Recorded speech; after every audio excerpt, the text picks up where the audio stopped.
Welcome, everybody. We're gathering now. Lots of you are coming in, and I'd love, as always, cameras on, microphones off, unless you're going to ask a question. We're going to talk today about health and fitness and acuity. We've got two great doctors here who have been generous enough to join us to lend their expertise to these questions we're going to discuss. It is a huge day in the presidential race. I just want to talk a little bit about what's been going on. In the New York court where Donald Trump was present, trial date for the case involving Stormy Daniels was set for March 25th. If that goes forward, it'll be the first of the criminal trials to go to have a jury and begin the trial, and it will take Donald Trump off the campaign trail. And there's going to be lots of discussions about that, not on this conversation, but in the coming days. And for those of you who haven't been watching TV all day and seen the extraordinary wall-to-wall coverage on every cable network of the testimony in Atlanta involving the question of Fannie Willis, who's on the stand now giving extraordinary testimony. I'm surprised it's being covered the way it is. You can see it behind me, perhaps, at just how wall-to-wall this is, and we'll have more to say about that. But that's not what we're here to talk about today. I just want to talk briefly about the two presidential candidates and my sense of things to kind of frame the conversation. Then I want to talk to the two doctors, and then I want, as much as ever, more than ever, to have your questions here. I really want to hear from you all, to ask questions of the doctors, ask questions of me, make statements. But this is an important national conversation to have, and one of the real tragedies here, having two candidates around their 80s as the likely major party nominees, and so little substantive discussion about what that means, what people's worries are, what their concerns or how they're grappling with this reality. It's just not enough discussion. So again, when we get to the questions from you all, eager to hear from you. Raise your electronic hand. Ask you to unmute when you talk. Again, would love to see everybody with cameras on, microphones off, just so we can have kind of a community here to discuss it. So let me first talk about Joe Biden. I saw Joe Biden doing an event promoting his book in 2018, having known him and covered him for more than 2 decades. And in 2018, I watched his performance on stage, and I felt bad. I felt bad to see how much he had diminished intellectually in terms of what acuity is kind of the in vogue word. And I was stunned when he chose to run for president the first time because of what I'd seen. Donald Trump is an extraordinary example of somebody who in some ways has a lot of energy, but says outrageous things all the time. And what the reason for that is, and particularly when he makes mistakes, as he did the other day, confusing Nikki Haley and Nancy Pelosi, it's not really clear to me. What is clear to me from a political point of view is Americans have currently reached a judgment, perhaps it will change, that Joe Biden's acuity is more of a problem in the minds of the American people. Lots of Americans, tens of millions, think Donald Trump has no business being president, not based on politics, but based on his acuity. More, substantially more, according to most polls, feel that way about Joe Biden. It is also the case, as I say all the time, Joe Biden's acuity is nowhere near as bad as Republicans think. Republicans will tell you he's not running the government now, that he's not in charge at all, that there's some secret puppet masters there. And Democrats say there's no change in him and he's as on top of things as he's always been. Neither of those is true. And I know for a fact that Joe Biden, as he exhibited to the world in the State of the Union last year, and as he does in private all the time, has long stretches where he's, again, particularly when talking about foreign policy, he's, as we say, right on top of that subject matter. He knows what he's talking about. He's not lost it. But there are times, and we've all seen it in public, when he seems to have. A few more things I want to say. One is, people talk about memory, and I want to talk, this is the first thing I'm going to want to talk to the doctors about. To me, this isn't about memory. It's not a question of memory or forgetting a name when you address a dead congresswoman as if she's alive. It's not a question of memory when you say, as president, you talk to Mitterrand and Kohl. That's not memory. That's something else. And so I think using the word memory is a mistake, and I want to talk to the doctors about that. Finally, I think the biggest implication of the special counsel's report as it pertains to challenging the president's acuity is White House reporters who've covered up for him to a large extent during the time in office are now on this. And they need to be on him because this is vital, and demand that they get access to his medical records after he has his physical reportedly soon. But the same is true of Donald Trump. And this unequal treatment of the two is a real failing of the press And I understand why President Biden's team is upset by that. So those are kind of my opening thoughts about this. We have at least one other doctor who's on here, who's a regular participant in our sessions, Nan Hayworth, who's a former congresswoman, a Republican, and also a doctor. And I'm going to be eager to hear from her. But first, I want to hear from Dr. Orient, Dr. Skeletor, nice enough to join us. Welcome to you both. I'd like to start by asking you all your general sense of President Biden's current acuity. What do you see as his current limits? What do you think of the fairness of the critiques? Dr. Orient, you first. I think it's really difficult to make an impression if, as you say, that we're not getting a whole picture, that we're only getting snippets that have been on television and widely televised. I think there's been too much emphasis placed on, well, let's get a cognitive examination, which people were demanding of Trump when he was president. And there were people coming out with assessments of his potential mental illness when they hadn't examined the patient. And that is so politicized, it's hard to know what to make of that. But I think the key to our system is that people are supposed to decide who they want to represent them. And so they're going to have to make an assessment based on what they see. And if a person truly doesn't know the date and he doesn't know where he is, then he's disoriented, and that is a sign of mental incapacity. If it's true that that's not just a lapse, then people are asking, well, why is he running for president? Why is he president? And what can we do about it? I want to ask you, and then Ray, I want to ask you. He's not your patient. You haven't been able to examine him, but you're a doctor and you're an informed observer. Is there if you were at Walter Reed, if you were giving him his physical, is there such a thing as a cognitive test that you think he should take? Well, I think that every doctor. Were you asking me? Yes. Yeah. Every doctor, when he is examining a patient, does at least some sort of a mental status exam if there's any doubt. And the first thing you ask is, what's the date? And then, where are you? If the person is at the VA hospital and he thinks he's somewhere else, then that's a sign for serious concern. So really, the whole audience is kind of doing a mental status exam on a person who's giving a talk. Okay. Ray, what are your general thoughts? Again, sticking with President Biden for a moment. What are your general thoughts and concerns about whether he's got the necessary acuity to serve in the White House for 4 more years? Well, I think Dr. Orient has stated it very well. I think she summarized the issue completely. I think we have concerns and we do not have enough information. And we probably will not get it because these records are concealed and they're not likely to be released. So we're based upon the summary that you and the media and others have seen and know. So it's all hearsay. And we've, is it memory or is it forgetfulness? Or is it more with cognition that Dr. Orient has referred to? And we just do not know, but it sounds like there may be some slippage into an area, an arena of where he is not totally aware of time and place. So again, he's not your patient, but what are you, if you were treating him, how would you address that?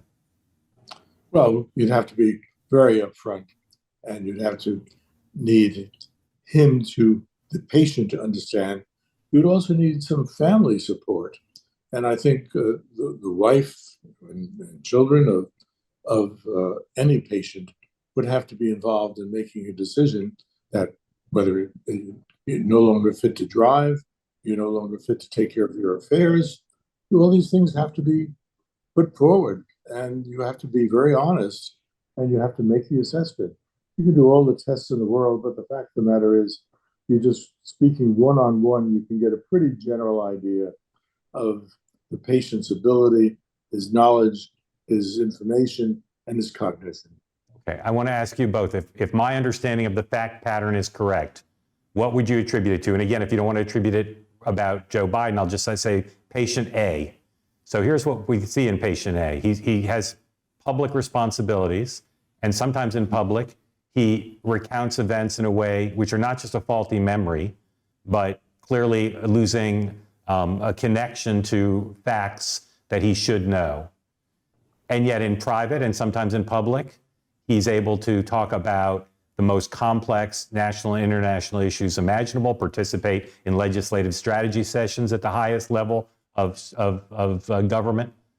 Is that a normal pattern that someone, with a single person within the space of the same day, the same week, the same month, is able to perform at a very high level, but at other times clearly seems to have a level of cognitive ability that is troublingly weak for someone with a lot of responsibility? Dr. Orient, you first. Is that a normal pattern? Is that an explainable pattern?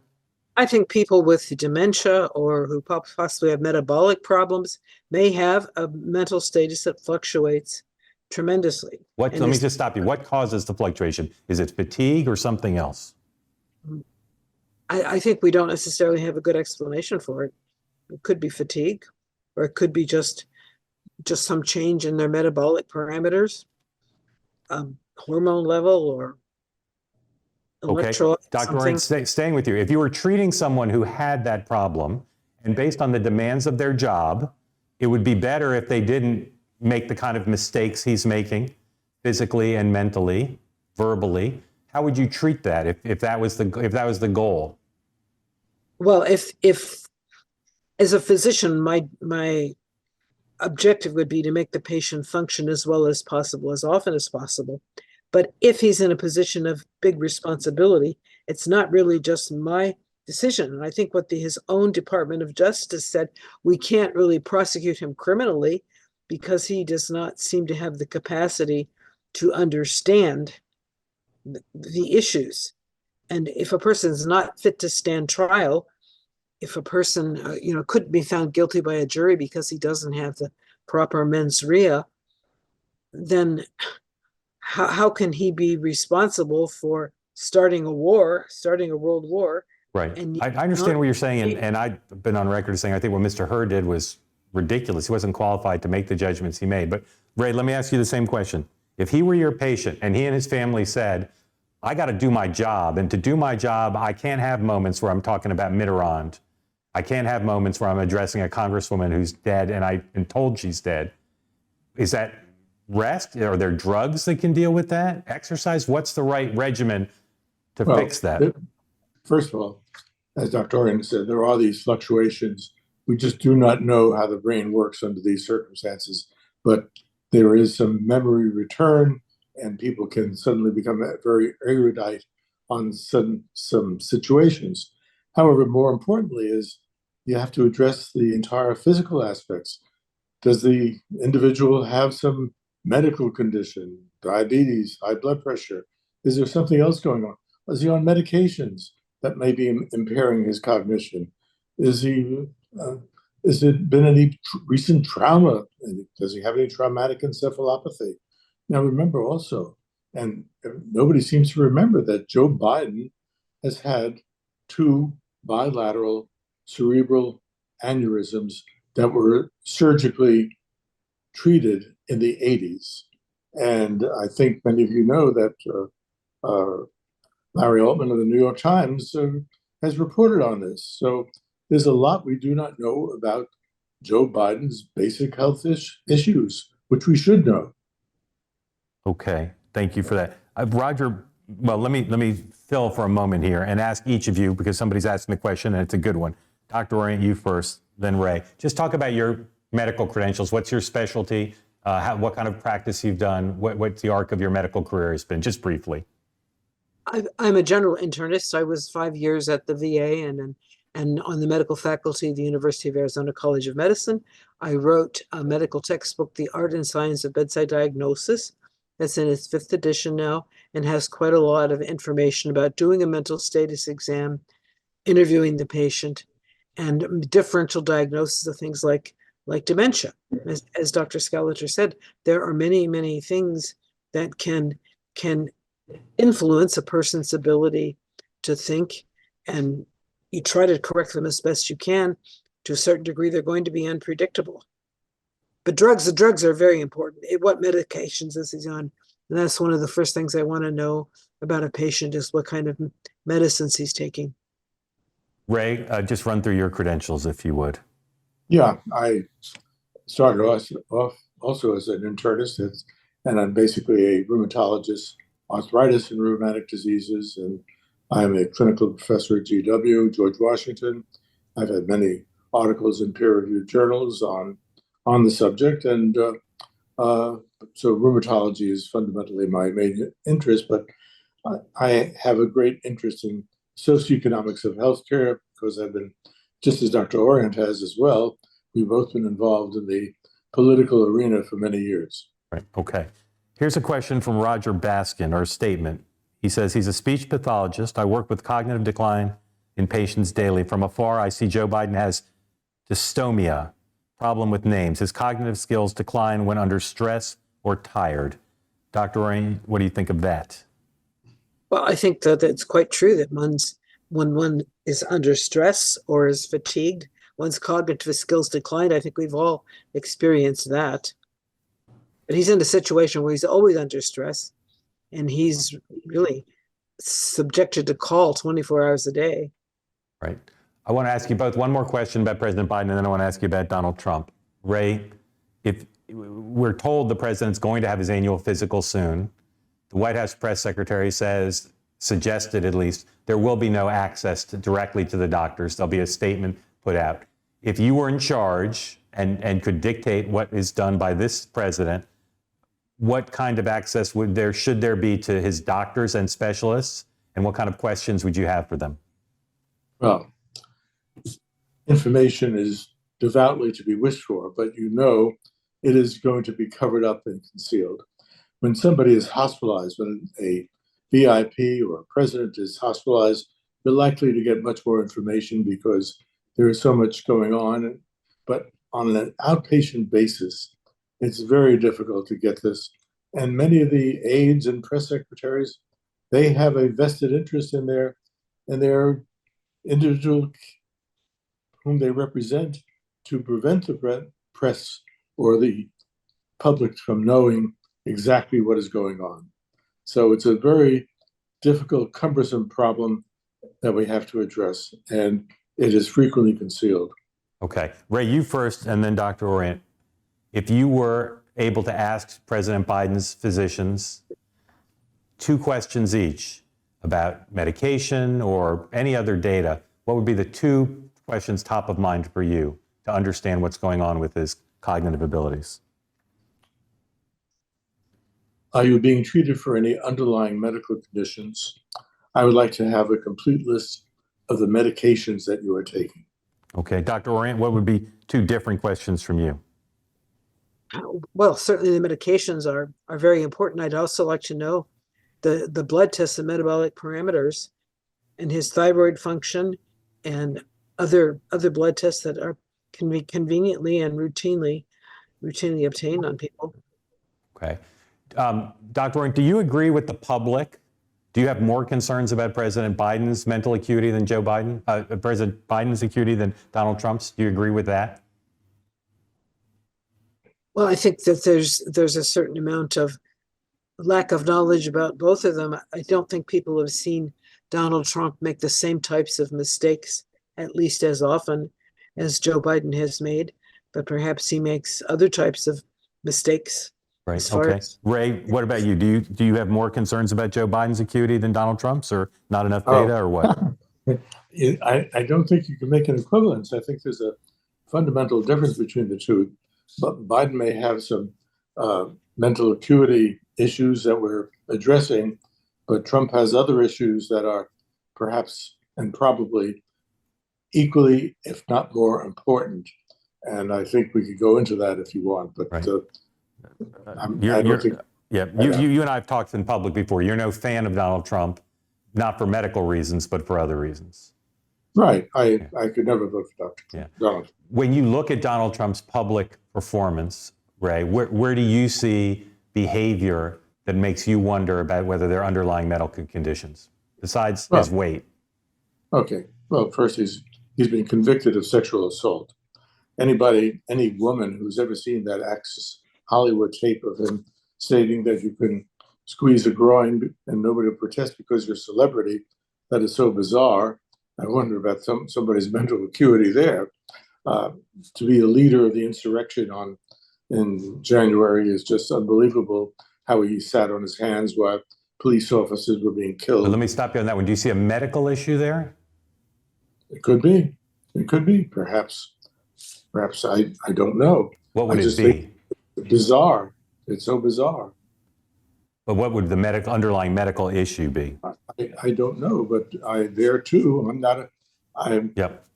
as a psychiatrist know, you can't make an evaluation as per the Goldwater rule unless you've evaluated the patient. I haven't evaluated him, so all I can do is present what I know from the news, and the news is horrific about Trump's performance. Everybody has to recognize that. And he's unwilling to acknowledge his defeat in 2020, disparagement of the military. Military are losers. What kind of statements are these? Those of us who served in the military, those of us who have been part of Gold Star families, it is awful. What kind of person would say a thing like that?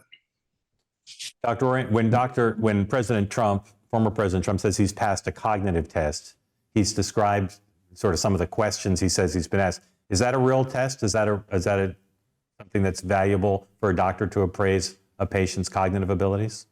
Well, there are lots of cognitive tests, and the question is who wrote them and who's grading them, and then what do they mean? I think that Dr. Skeletor is saying that Trump did all these things based on what has been filtered through the news, and a lot of people would disagree with the significance of those things. So it's become so heavily politicized that I think it's very difficult to make a medical assessment on that basis. Their voices first, Dr. Nan, who's a former congresswoman and a doctor who's already put some stuff in the chat. So Nan, you can go ahead. If your camera's not on, please turn it on and open your mic. But let me just ask the two doctors, just to kind of wrap up our initial discussion here. What are some things, based on your conversation we just had, Ray, you first, what are some things you think you two agree on about Donald Trump and Joe Biden? We need more medical information. Yeah. For example, when Trump was hospitalized with COVID, he was treated. They threw the book at him. We never got that information until later. Yep. He was treated with everything we had at the time. And to Trump's credit, Operation Warp Speed was a wonderful thing. He got the vaccines out very quickly. Yet later on, he suddenly is promoting treatments, ivermectin, hydroxychloroquine, none of which work, or bleach. And you have to worry about somebody's mental acuity who will push that kind of stuff. Okay. Dr. Orient, do you agree with all that or have any disagreements? No, I don't. There are hundreds of studies, some of them randomized controlled studies, but they're published in peer-reviewed publications by scientists all over the world reporting beneficial effects from hydroxychloroquine and ivermectin. Plus, there's a growing volume of evidence about the adverse effects of these warp speed vaccines, for which regulatory things were disconnected and were not pursued as carefully as has been the case. So I don't think what he said about COVID figures into a discussion of his own mental acuity. Okay, and about Joe Biden, Dr. Orient, what would you say about that you think the two of you would agree on in terms of how much concern you have or the nature of your concern you have about his mental acuity? Well, I think we agree that the people who are just observing him, at least those portions that are available to the public, are very concerned about potential memory and cognitive problems. And how would you describe the cognitive problems? Because as I expressed early on, I think calling it memory is a mistake. Not that he doesn't have lapses in memory. I have lapses in memory too. But to me, it's more a connection to reality as opposed to memory. Is that fair, or am I out of my league here? Well, I would agree. I would agree with that in general. They bear both evidence of both kinds of problems. Yeah. Okay. Mm-hmm. Nan Hayworth, please don't wear your Republican hat. Wear your doctor hat. I'm wearing my doctor hat. All right. And just talk about how you see the current state of these two presidential frontrunners. Are you concerned about both of them, or are you only concerned about Joe Biden? I'm primarily, I'm really not concerned about President Trump medically nor cognitively. His stream of consciousness style of talking has been a thorn in many sides, including mine, for quite a long time. Topic for another day. I am very concerned about President Biden, and I would refer everyone.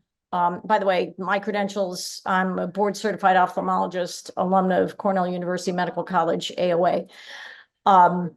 But I would refer everyone to a paper done by Dr. Thomas Lansen, Lansen, who is a neurosurgeon, now retired. And a number of years ago, he took a particular interest in the post-operative, long-term follow-up of patients who had undergone the same kind of intracranial aneurysm procedures that President Biden underwent. As Dr. Skeletor pointed out, not just once, but twice. And interestingly enough, and surprisingly to Dr. Lansen, or remarkably for the degree of cognitive impairment, basically long-term, he said it was quite distinct, that this was not fully a benign, I mean, certainly a necessary procedure, an essential procedure, but not necessarily benign procedure. There's a phenomenon, now I'm going to just speak not directly to what he said, but or his paper, but there's a phenomenon called programmed cell death. So presumably, sometimes in these procedures, long-term changes in cells can be initiated that eventually result in deficits. And it is my suspicion that that may be what we are seeing with President Biden. And I think the other concept that I want to mention is a concept called cognitive reserve, because President Biden, parallels have been drawn to President Reagan, whom we know eventually was diagnosed with Alzheimer's disease, indeed perished from that disease. He had a cognitive reserve is a very important quality in patients with any form of dementia or ongoing brain disease, and cognitive reserve in someone like a Reagan, who was a quite brilliant man, even if you disagree with him politically, was enormous. He could manage, despite the ravages of Alzheimer's, for quite a long time. I don't think President Biden probably has the same sort of cognitive reserve, and I do think we're seeing it now. I do think it's of genuine concern, irrespective of one's party affiliation. And none of this that I'm saying, obviously, is in any way tainted by political bias, but I am genuinely concerned as an informed observer. Right. How do you explain his capacity to give a great State of the Union address, to meet privately with people, to talk about the Middle East and Russia, and by all accounts, on at least some occasions, is right with it, very sophisticated discussions? How do you explain that? Yeah. And reconcile with what you're saying about his condition? Sure. Well, I think we're witnessing, there's a decline, has a curve or a rate. And certainly in Alzheimer's disease, there are medications, and I'm not indicating that I would make that diagnosis even in an armchair way, virtually, but he hasn't been said to be taking any of the medications that are given to those patients to try to prolong cognitive function or prolong brain function. But eventually what happens is neurons can be supported for a while, and then they die. And there can be a relatively abrupt change in that curve toward detriment. And I think we may be witnessing something like that with President Biden, and it's going to be more evident under times of duress. And when he is being assailed by the press, when he's in public, naturally that's more stressful. And so it doesn't surprise me that those would be the times when it might be detected more, rather than in more familiar, intimate situations in which he's inherently more comfortable. But we have all to bear in mind that the job that he wants to return to in a re-election is the most difficult and stressful in the world, presumably. Right. Okay. So I think that's the explanation. Okay. Thank you, Nan. Dr. Oren, I want to ask you all a question, starting with you, about the responsibilities of doctors. The left suspects that Donald Trump's lawyers, both before he was president and now, don't tell the truth. And they read these very short letters from the doctors describing the wonderful physical condition of their patients. and they say that's not right. And the right thinks the same things about President Biden's lawyers, doctors rather. So Dr. Orient, you first and then Ray. What's the responsibility of a doctor treating somebody and making a public statement? I'm not accusing them of doing it, but there's certainly a suspicion they are. Is that something a doctor shouldn't do? Is that violate some sort of professional responsibility to give incomplete or inaccurate information about their patient who's got a public-facing job? Well, I think that doctors, like other human beings, have a responsibility to tell the truth and not to mislead people about things that have, especially about things that have very important public implications. A doctor may be really in a bind because if he's responsible to the patient, he has confidentiality responsibilities, but he certainly shouldn't be saying things that are outright misleading and that he does not believe.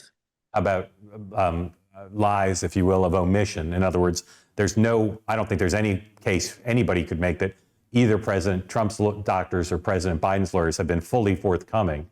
Is that a violation of professional responsibility on the part of their doctors? Or they just shouldn't lie? Well, I think if you can't really tell the whole truth, you should stay silent. Ray, do you think President Biden's doctors and President Trump's lawyers, I keep saying lawyers, doctors, do you think that their doctors have been fully forthcoming and serve the public interest? No, I don't think either of them have been forthcoming. And recall that when President Trump first ran for office, we had these sort of ridiculous information from Dr. Bornstein in New York, which said nothing and that he was so healthy. And then we had statements from Dr. Jackson that he was the greatest, none of which was forthcoming or honest or gave any information. Ray, I agree with you about that, but you'd also say the same thing about President Biden's doctors, right? Yeah. Right. No, I agree totally. And then you're dealing with the HIPAA information at the present time. Do they have a right to privacy? Yes, they have a right to privacy, but when they're running the country, the public has a right to know much more. Right. I want to bring in everybody. And again, I'm going to ask you to be part of the conversation. Raise your hand if you've got a question, and we'll call on as many of you as we have time for. You can make a statement. You can ask a question to one of the doctors particularly. You can throw it open to the group. Ask a question of me. I want to make one point, which I think is important, because I see this in the chat. Why don't we have 3 neurologists here? Great question. It's very hard to get doctors to talk about people they don't have as patients, and I understand why that is. These are 3 doctors who are public-minded, who understand the stakes in this election, and are willing to come forward and share the expertise they have. And they're all great medical experts, but there's no doubt that I wish more doctors were willing to do this, even though I understand why they're reluctant. It's super important for the country. So raise your hand if you've got a question. I see Douglas Workman with a question, so we'll go first to you. But again, please raise your hand. We'd love to get as many of you in with the remaining time we have as possible. Mr. Workman. Thanks for taking my question. In my professional capacity, you get securities law, disclosure of information. The standard of what is a violation of law is Rule 10b-5, which says omit to state misstate a material fact, or omit to state a material fact in light of the circumstances of which they were made, to make it not misleading. I think that what you've got with everyone is that they're omitting facts that that would be harmful to their guys. The doctors, you mean? Yes. Yeah. And if they were on a securities document, they'd be committing a 10b-5 violation. It's one, Douglas, it's one of the things that really bothers me about what's going on. I understand the spinmeisters spinning it. I understand the presidents themselves, out of both vanity and political ambition, not wanting to be forthcoming. But for these doctors to put their professional credibility and reputations on the line and give incomplete, at best, accounts of their patients, I think it's really troubling, and it bothers me a great deal. Historically, Mark, have presidential medical records been released as a matter of history? I mean, was Obama's records released? Were Bush's records released? More, but not everything. It's obviously a bigger concern right now because the age and condition of these two gentlemen. And in both their cases, particularly in the case of President Trump, laughable letters of approval from doctors. And in the case of President Biden, I would have, had I been a reporter in the White House press room when the press secretary a few days ago just sort of blithely said, no, there'll be no access to the doctor. You'll have to just take a letter. I would have protested more than the people in that room did. Not because I'm a petulant reporter, but because the public interest demands more information than I'm sure we're going to get and that we've gotten from him in the past. It's really troubling. And I agree with you. If you compare it to any other profession, whether it's securities or a lawyer in a courtroom or a kid in third grade, you couldn't get away with what these doctors do on behalf of their patients who are asking for, as was pointed out, a pretty demanding job. Other questions, please raise your hand. Again, this is meant to be a community exercise, an opportunity for you all to speak, to ask questions. And I still don't see any hands up. So please, if you do want to get in on the conversation, raise your electronic hand. You shouldn't be concerned about anything. Just ask away. Here we go. I'm going to ask MRB iPhone to unmute and ask your question or make your statement, and thank you.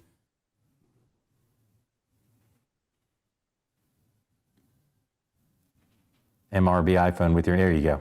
Go ahead. Hey, it's Matthew Bartlett. Good to see you. There you are. How much of this is under a microscope? I mean, we remember Bush would misspeak quite frequently. Fool me once, never fool me again. Obama, when he even was a candidate, mistook the number of states in America versus the number of contests. How much of this is under a microscope, or even just merely an age, where if any other candidate were making similar errors, no one would think twice. And is that Trump? Is that Biden? And is that even relevant?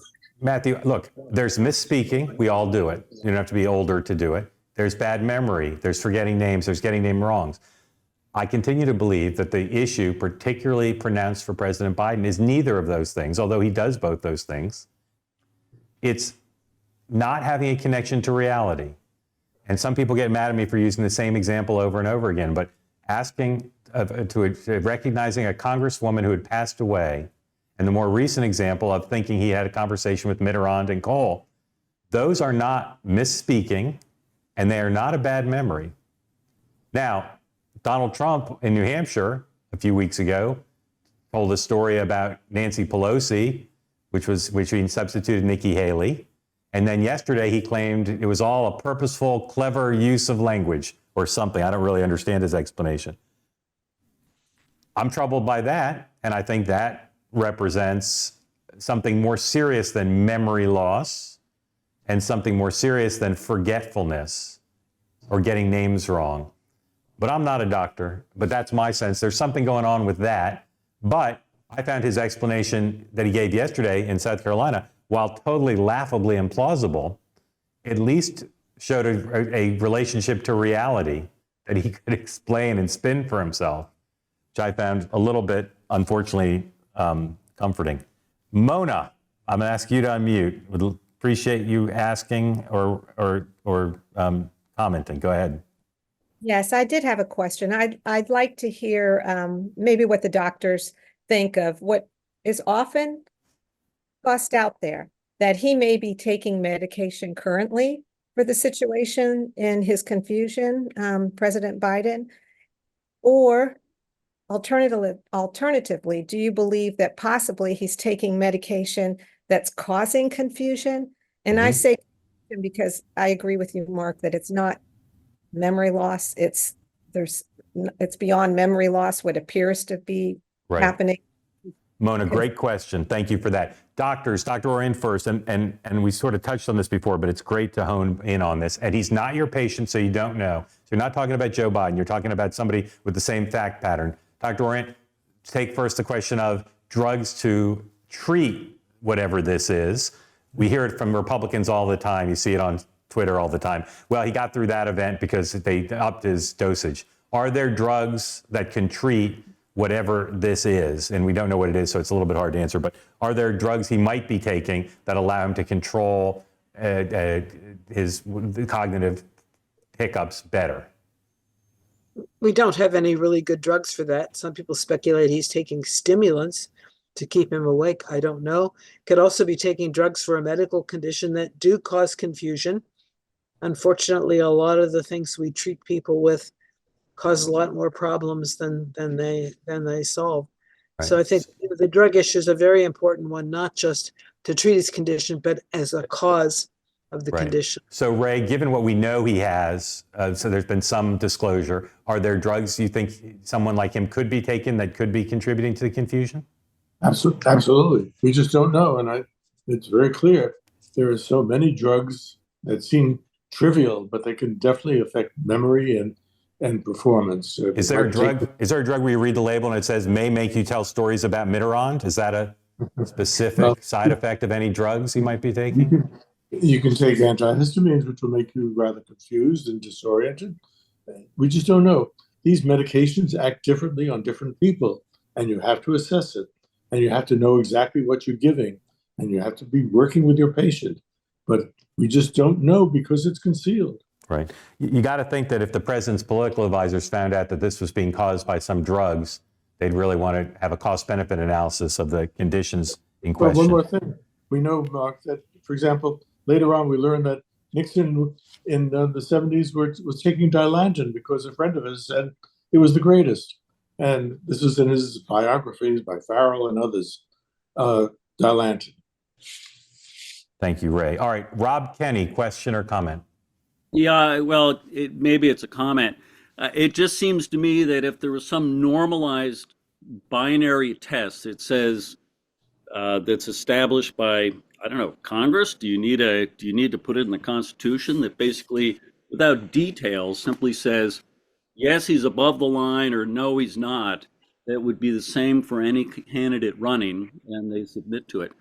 You know, in theory, you know, we have kind of this normalization where candidates are supposed to release their tax returns, but there's no requirement. So, you know, like Trump said all he wanted, yeah, I'm going to do it. Of course I'm going to do it. And of course he didn't do it. And then you changed the story. So I don't know how you would enforce that. But aside from that, it's going to be spin and speculation. Yeah. Nikki Haley, of course, has proposed a cognitive test be mandatory for candidates maybe above a certain age or all candidates. And I think after this race, that may be more likely. Thank you for that. Robert Denton, ask you to unmute and ask your question or make your comment. Well, what's interesting about this is we're in the middle of a process called a political campaign. If it was about facts, we could put 6 ounces of water in a 12-ounce glass. But the political debate to be, is the glass half empty? We need to raise taxes. We got a crisis. The glass is half full. Don't worry about it. And so even if the physicians came out and made on a scientific or what would be disqualifying, we're in a campaign to try to ascertain and discover and get a hint of this. And I worry that we won't have the debates. How much exposure will it be in the basement again in terms of campaigning? And so we're kind of caught in terms of the process of the campaign that we as citizens cannot use our judgments, because we've had to use judgments that I had to do with my poor dad who brought tears to his eyes to take the keys away. So within the context of the campaign, I'd be curious as to your reaction there and the dilemmas that causes. Yeah, Robert, I appreciate that. Great question. Look, there's things we don't know about their policies, about their outlook, about their secret intentions. This medical stuff is vitally important, again, for all presidents. And all presidential candidates want as much privacy as they can have about their medical records. Everyone I've ever covered, even ones who don't have any apparent health issues.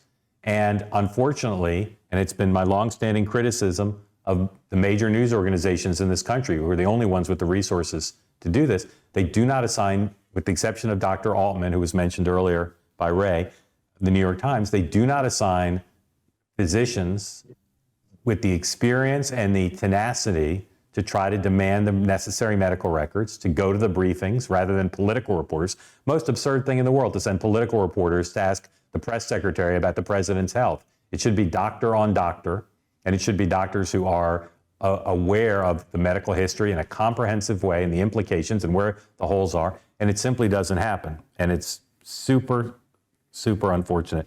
I appreciate you sharing what you did about your father, and I'm sorry you had to go through that. I know that's a challenge for any child, no matter their age. Are you, if you don't mind my asking, are you a Biden person, a Trump person, neither, both?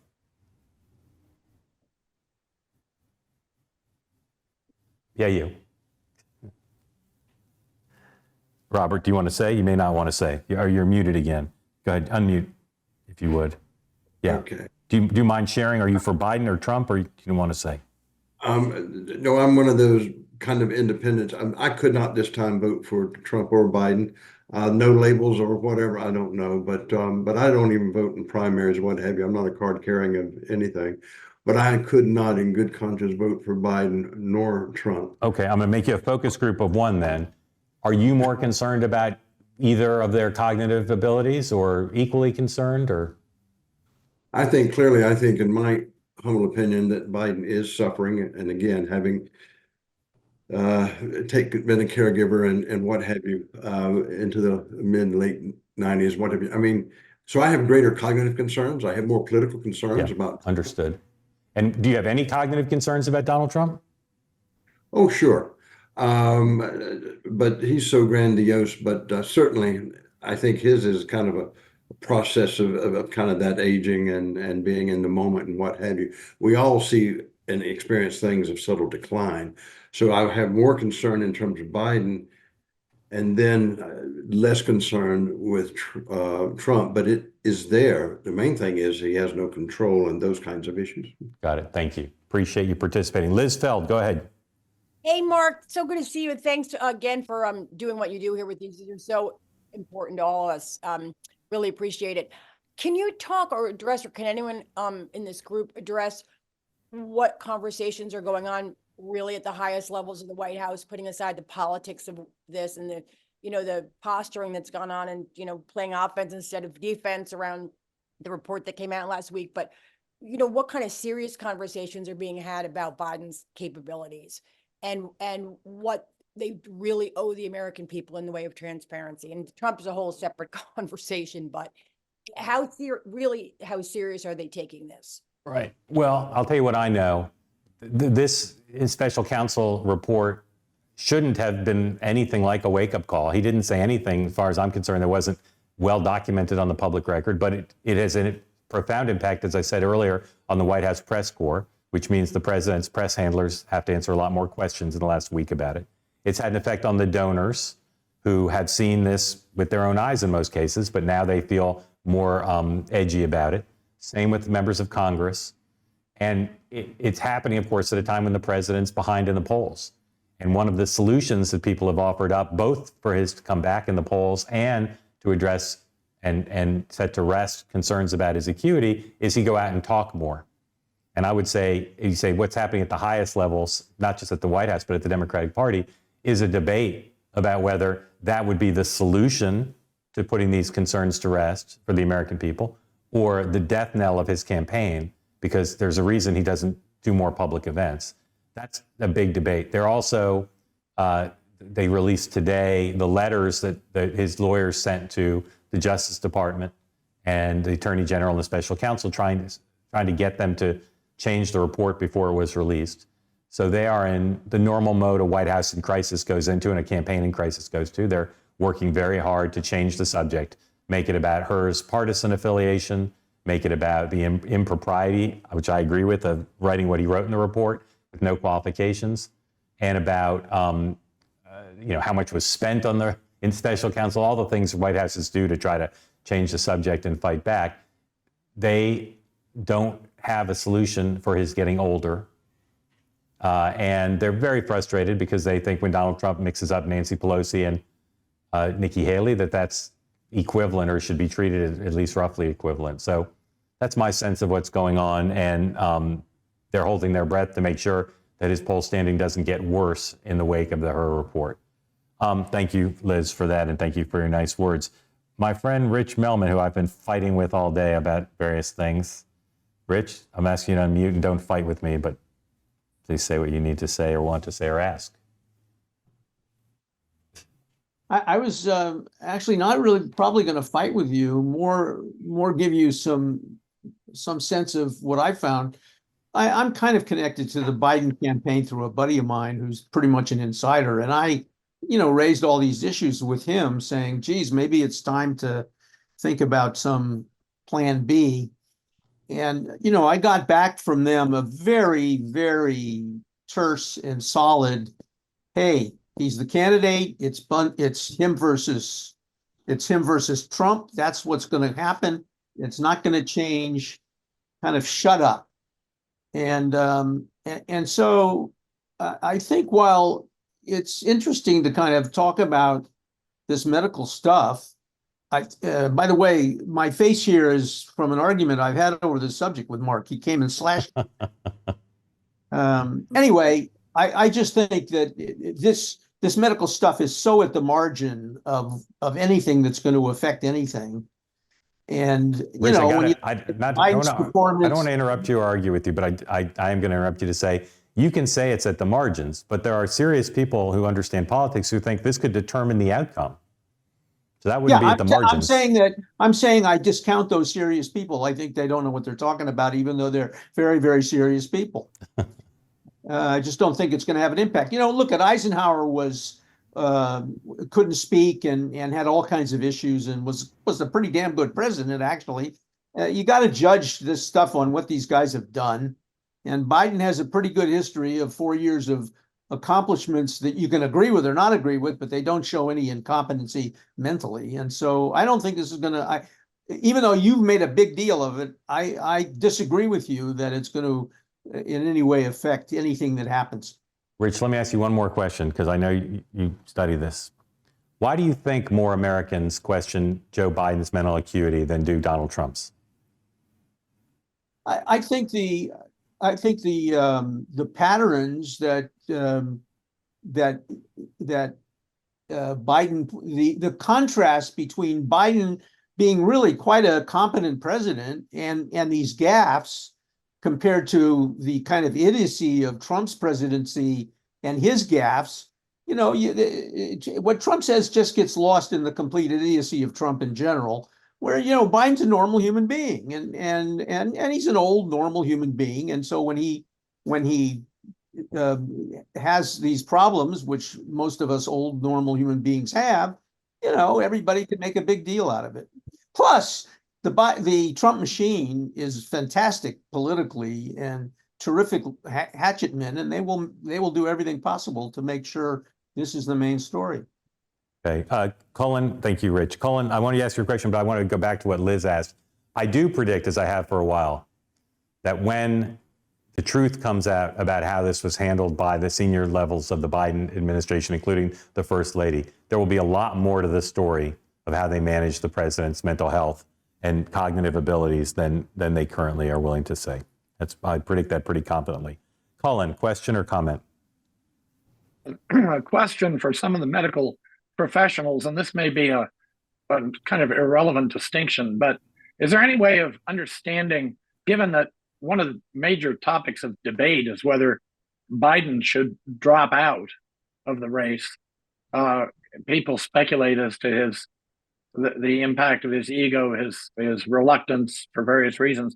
Is there any way to see whether his whatever mental condition he has would be exacerbating his reluctance to take a step like that? Dr. Orient, Ray, thoughts? I think we're trying to make this a medical argument when I think the argument really should be, what does a candidate plan to do? How does he think about things? And you blaming doctors for obfuscating things. What about journalists? Have we ever had an interview where the president is asked questions that he's expected to answer and not just read talking points from a teleprompter? I don't think we have a good idea about how either of these guys think about things if asked them by just a normal human being. Yeah. Ray? Well, how do we balance, quote, mental acuity as opposed to some of the other issues which we say, oh, that's the Donald, the attack on NATO, the Constitution, the military, that's the Donald. Are these not more important? Who knows? Okay. I want 2 more hands up. I want to try to get you both in before we close. So I'll go to my other friend, Ray, in Ohio, for your question or comment. Thank you very much, Mark. Quick comment. I don't see how Biden's age and mental acuity are not the #1 focus on the 2024 campaign And I think that because in today's visual society, whether it's social media especially, every single time he makes a stumble, every single time he's shuffling when he walks, people are going to make a big deal of that. It is going to be a bigger issue, I think, than a lot of people realize. Okay. Ray, I certainly am sympathetic to that point of view. I'm not sure it's true, but I'm very sympathetic towards it. Person with your hand up, whose screen name is hard to read, go ahead. Yeah, thank you, Mark, and I appreciate you doing this. If I knew how to change my screen name, I would. I'm Richard in Sarasota. Good to see you, Richard. Go ahead. This is very interesting, but I think to a certain extent, what we're coming to the conclusion is that we really don't know what a disqualifying health condition is. It's like pornography. You know it when you see it, but we could have different judgments on what we're seeing.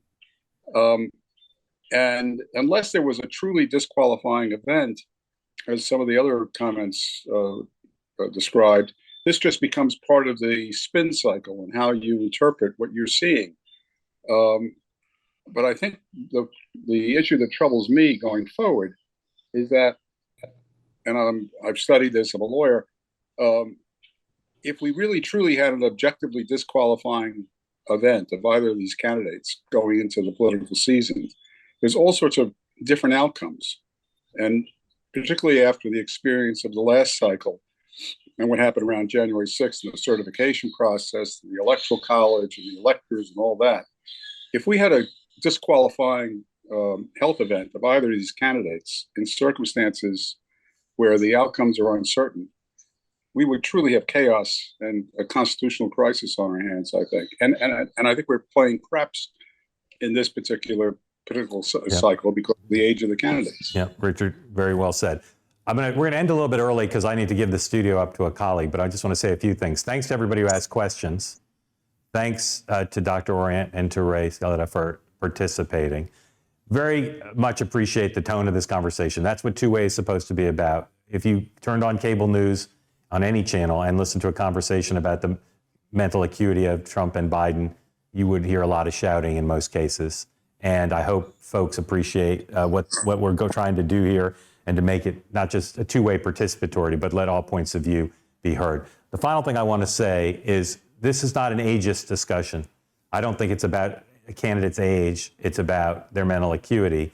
Ray, you are a living example of how age does not matter. Ray's always trying to get me kind of out drinking with him in Washington. Ray, tell everybody how old you are. 95. 95. All right. Everybody can gasp at that. I heard high mental acuity, whether you agreed with Ray or not, or any of the things he said. That man is an extraordinary specimen of human acuity. Thank you again to both doctors. Thank you all for joining. We'll have more of these sessions soon on this and other topics, and appreciate you being part of it. Have a great day. Thank you very much, Mark. Thank you.